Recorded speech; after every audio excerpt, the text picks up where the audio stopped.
യേശുവെ പോലെ ആകുവാൻ be like Jesus weekly devotional തോട്ട്സിലേക്ക് സ്വാഗതം. സമകാലിക വാർത്തകൾ നാം കാണാറില്ലേ? ചില പ്രത്യേക കാര്യങ്ങൾ റിപ്പോർട്ട് ചെയ്യുന്നത് നാം ശ്രദ്ധിച്ചിട്ടുണ്ടല്ലോ. ഒരു കാര്യം പറഞ്ഞുകൊണ്ടിരിക്കുന്നതിനിടയിൽ തന്നെ ക്യാമറ മറ്റൊരിടത്തേക്ക് പോകും. പിന്നെ അവിടുത്തെ കാര്യങ്ങൾ പറയാൻ ആരംഭിക്കും. അപ്പോസ്തല പ്രവൃത്തികൾ 1 മുതൽ 12 അധ്യായം വരെ നാം പഠിച്ചു കഴിഞ്ഞു. ഇതുവരെയും സഭയുടെ കേന്ദ്രം യെരുശലേമായിരുന്നു. പ്രധാന വ്യക്തി പത്രോസുമായിരുന്നു. യഹൂദിയയിലും പരിസര പ്രദേശങ്ങളിലും സഭകൾ സ്ഥാപിക്കപ്പെട്ടു. എന്നാൽ 13 അധ്യായം മുതൽ ഗ്രന്ഥകാരൻ ഫോക്കസ് ചെയ്യുന്നത് യെരുശലേമിന് പുറത്തേക്കാണ്. ഭൂലോകത്തിന്റെ അറ്റത്തോളം സാക്ഷിയാകുക എന്ന കർത്തൃദൗത്യത്തിലേക്ക് സഭ ചുവടുവെക്കുകയാണ്. ജാതീയ പട്ടണമായ അന്ത്യോക്യ കേന്ദ്രമാക്കി സഭ വളർന്ന് പന്തലിക്കുന്നു. യഹൂദന്മാരുടെ ആചാര അനുഷ്ഠാനത്തിൽ നിന്നും നിയമങ്ങളിൽ നിന്നും സഭ സ്വതന്ത്രമാവുകയാണ്. 13 അധ്യായം മുതൽ ശൗൽ എന്ന പൗലോസിനെ കുറിച്ചും അദ്ദേഹത്തിന്റെ മിഷണറി യാത്രകളെക്കുറിച്ചും പറയുന്നുണ്ട്. അനേക സ്ഥലങ്ങളിൽ സഭ സ്ഥാപിക്കപ്പെടുന്നതുമൊക്കെ രേഖപ്പെടുത്തുന്നുണ്ട്. 13 അധ്യായം 1 മുതൽ 3 വരെ വായിക്കുമ്പോൾ ബർണബാസും ശൗലും ദൈവത്തിന്റെ വേലയ്ക്കായി വേർതിരിക്കപ്പെടുന്നത് കാണാൻ കഴിയും. ഒരു സഭയിൽ 5 വിധ ശുശ്രൂഷക്കാർ ഉണ്ടായിരിക്കണമെന്ന് എഫേസ്യ ലേഖനം 4 അധ്യായം 11 വാക്യത്തിൽ പറയുന്നു. അപ്പോസ്തലന്മാർ, പ്രവാചകന്മാർ, ഇടയന്മാർ, സുവിശേഷകർ, ഉപദേഷ്ടാക്കന്മാർ. അന്ത്യോക്യ സഭയിലും പ്രവാചകന്മാരും ഉപദേഷ്ടാക്കന്മാരും ഉണ്ടായിരുന്നു എന്ന് നമുക്ക് ഈ വാക്യങ്ങളിൽ കാണാം. ദൈവത്തിൽ നിന്ന് ആലോചന പ്രാപിച്ച് ജനത്തിന് നൽകുന്നവരാണ് പ്രവാചകന്മാർ. എന്നാൽ ഉപദേഷ്ടാക്കന്മാർ സഭയിൽ വരുന്ന മാനസാന്തരപ്പെട്ടവർക്ക്, വിശ്വസിച്ചവർക്ക് വചനം പറഞ്ഞുകൊടുത്ത് അവരെ ഉറപ്പിക്കുന്നവരാണ്. 5 പേരുടെ പേരുകൾ ഇവിടെ പറയുന്നുണ്ട്. ബർണബാസ്, നീഗർ എന്നു പേരുള്ള ഷീമോൻ, കുറേനക്കാരനായ ലുക്യോസ്, മനായേൽ, ശൗൽ എന്നിവരായിരുന്നു അവർ. അന്ത്യോക്യ സഭയുടെ ഒരു പ്രത്യേകത നാം 11 അധ്യായത്തിൽ കണ്ടു. യഹൂദരും ജാതികളുമായ അംഗങ്ങളുള്ള സഭയായിരുന്നു അന്ത്യോക്യ സഭ. ആദ്യമായി യെരുശലേം സഭയിൽ തങ്ങളാൽ ആവുന്ന ധനസഹായം എത്തിച്ച സഭയായിരുന്നു അന്ത്യോക്യ സഭ. ഇപ്പോൾ ഇതാ മറ്റൊരു കാര്യത്തിനും കൂടി അവർ മുൻകൈയെടുക്കുന്നു. ലോകമെമ്പാടുമുള്ള ആത്മാക്കളെക്കുറിച്ചുള്ള അവരുടെ കാഴ്ചപ്പാട് നാം ആ വാക്യങ്ങളിലൂടെ മനസ്സിലാക്കുന്നു. ഈ സഭയിലെ 5 പേരെക്കുറിച്ചാണ് 13 അധ്യായത്തിൽ പറഞ്ഞു തുടങ്ങുന്നത്. ബർണബാസ്, പ്രബോധനപുത്രൻ എന്ന് അറിയപ്പെടുന്ന വ്യക്തി. അദ്ദേഹം മേശമേൽ ശുശ്രൂഷയ്ക്കായി തിരഞ്ഞെടുക്കപ്പെട്ട 7 പേരിൽ ഒരുവനായിരുന്നു. അടുത്തത് നീഗർ എന്ന് വിളിക്കുന്ന ഷീമോൻ. ഷീമോൻ എന്നത് യഹൂദനാമവും നീഗർ എന്നത് റോമാനാമവുമാണ്.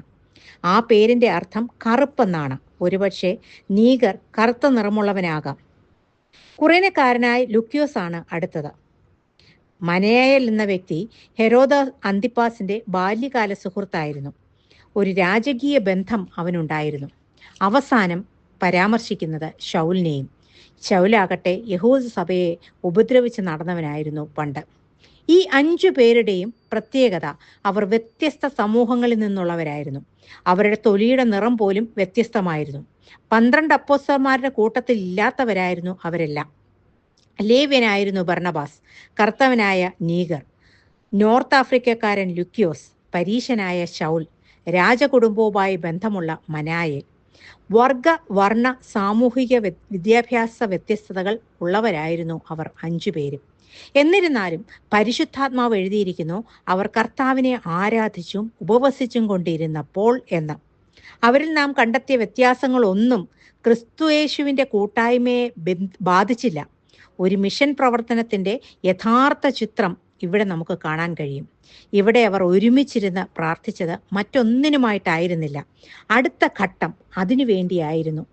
സുവിശേഷം വ്യാപിക്കണം, തങ്ങളെല്ലാവരും തങ്ങൾക്ക് കിട്ടിയ വെളിച്ചവുമായി ഭൂലോകത്തിൻ്റെ അറ്റത്തോളം പോകണം എന്നതായിരുന്നു അവരുടെ ആഗ്രഹവും പ്രാർത്ഥനയും. ദൈവഹിതം അറിയുവാനായി അവർ പ്രാർത്ഥിച്ചുകൊണ്ടേയിരിക്കുകയായിരുന്നു. തിരക്കുകൾക്കിടയിൽ പലപ്പോഴും നമുക്ക് ദൈവഹിതം ചോദിക്കാൻ കഴിഞ്ഞില്ല എന്ന് വെച്ചാൽ തെറ്റായ പാതയിലേക്ക് നാം എത്തിച്ചേരും.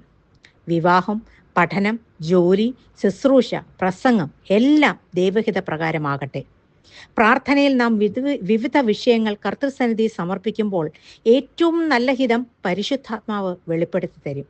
ഇവിടെ പരിശുദ്ധാത്മാവ് വെളിപ്പെടുത്തിയത് ബർണബാസിനെയും ശൗലിനെയും വിളിച്ചിരിക്കുന്ന വേലയ്ക്കായിട്ട് അവരെ എനിക്ക് വേർതിരിപ്പിൻ എന്നതായിരുന്നു. സ്ഥാനം കൊണ്ട് പ്രധാനിയായ ബർണബാസിനോടൊപ്പം കഴിഞ്ഞ കുറച്ചു നാളായി മാത്രം സഭയോട് ചേർന്ന് വന്ന ശൗൽ എന്ന പൗലോസ്, ഇവരെയാണ് പരിശുദ്ധാത്മാവ് തെരഞ്ഞെടുത്തത്. നമ്മുടെ സ്വന്തം തീരുമാനമായിരുന്നുവെങ്കിൽ ബർണബാസിനോടൊപ്പം നിൽക്കാൻ നമുക്ക് തോന്നുന്ന മാനുഷിക ബുദ്ധിയിൽ മറ്റൊരാളെ നാം സെലക്ട് ചെയ്തേനെ. ശൗലിന്റെ പേര് പോലും അവിടെ അവസാനമേ പറയാൻ സാധ്യതയുള്ളൂ. എന്നാൽ പരിശുദ്ധാത്മാവ് സകലവും വിവേചിച്ചറിയുന്നു. കാരണം ശൗലിനെ 3 തരത്തിലാണ് കർത്താവ് വേർതിരിച്ചത്. ഒന്ന്, ജനന സമയത്ത് വേർതിരിച്ചുവെന്ന് ഗലാത്യ ലേഖനത്തിൽ പറയുന്നു. മാനസാന്തര സമയത്ത് സുവിശേഷത്തിനായി വേർതിരിച്ചു എന്ന് എഴുതിയിരിക്കുന്നു. ഇപ്പോൾ അന്ത്യോക്യയിലെ ഈ പ്രത്യേക ശുശ്രൂഷയ്ക്കായി വേർതിരിച്ചിരിക്കുന്നുവെന്ന് വചനം പറയുന്നു. എന്തിനാണ് ഇവരെ വേർതിരിച്ചത്? ഇവരെ അന്ത്യോക്യയെ തന്നെ നിർത്താത്തത് എന്താണ്? ഇവർ പോയാൽ ആ സഭ എങ്ങനെ മുന്നോട്ട് പോകും? ഇതൊന്നും ദൈവത്തിന് പ്രശ്നമല്ല. ചുമതലകൾ ഏൽപ്പിക്കാൻ തക്ക സമയത്ത് ചിലരെ ദൈവം എഴുന്നേൽപ്പിക്കും. ഒരു കാര്യം മാത്രം ചെയ്യുക, പ്രാർത്ഥന തുടരുക, ദൈവഹിതത്തിനായി കാത്തിരിക്കുക. തൻ്റെ ദാസന്മാരെ തൻ്റെ വേലയ്ക്കായി എവിടെയും അയക്കാൻ ദൈവത്തിന് അധികാരമുണ്ട്. 2 പേരെ അയക്കാൻ വ്യക്തമായി പറഞ്ഞു. മർക്കോസ് സുവിശേഷം 6-ാം അധ്യായത്തിൽ യേശു തൻ്റെ ശിഷ്യന്മാരെ അയച്ചതും ഈ രണ്ട് പേരായിട്ടാണ്. ഒരാളേക്കാൾ നല്ലത് 2 പേരാണ് എന്ന് സഭാപ്രസംഗി 4-ാം അധ്യായം 9-10 വാക്യത്തിൽ വിശദമായി പറയുന്നുണ്ട്. പരിശുദ്ധാത്മാവ് ഹിതമറിയിച്ചപ്പോൾ പിന്നെ താമസമൊന്നും ഉണ്ടായില്ല. അവർ ഉപവസിച്ച് പ്രാർത്ഥിച്ച് അവരുടെ മേൽ കൈവച്ച് അവരെ പറഞ്ഞയച്ചു എന്ന് 3-ാം വാക്യത്തിൽ പറയുന്നു. നമ്മെക്കുറിച്ചും ദൈവത്തിന് ഒരു പദ്ധതിയുണ്ട്. ആ പദ്ധതി ഇന്നുവരെയും നമുക്ക് മനസ്സിലായിട്ടില്ല എങ്കിൽ തീർച്ചയായും പരിശുദ്ധാത്മാവിൻ്റെ ഇടപെടലിനായി പ്രാർത്ഥിക്കുക, ഉപവസിക്കുക. ചെറിയതോ വലിയതോമായ ഏതു വേലയും ദൈവഹിതപ്രകാരം ആയിരിക്കുക, അതാണ് ഏറ്റവും പ്രധാനം. എന്തിനാണ് അവർ കരം വെച്ചയച്ചത്? അതൊരു അധികാര കൈമാറ്റ ശുശ്രൂഷയോ ഒരു പദവിയിലേക്ക് ഉയർത്തുന്ന ശുശ്രൂഷയോ ഒന്നുമല്ലായിരുന്നു. മറിച്ച് സഭയൊന്നടങ്കം അവരെ ആ ശുശ്രൂഷയ്ക്ക് പറഞ്ഞു വിടുന്നതിലുള്ള അനുഭാവം പ്രകടിപ്പിക്കുകയായിരുന്നു, അല്ലെങ്കിൽ അത് അംഗീകരിക്കുകയായിരുന്നു. വാസ്തവത്തിൽ പരിശുദ്ധാത്മാവാണ് അവരെ പറഞ്ഞയച്ചത്. പരിശുദ്ധാത്മാവ് നിയമിച്ചവരെ തങ്ങൾ അംഗീകരിക്കുകയായിരുന്നു ആ കൈവെപ്പ് ശുശ്രൂഷയിലൂടെ.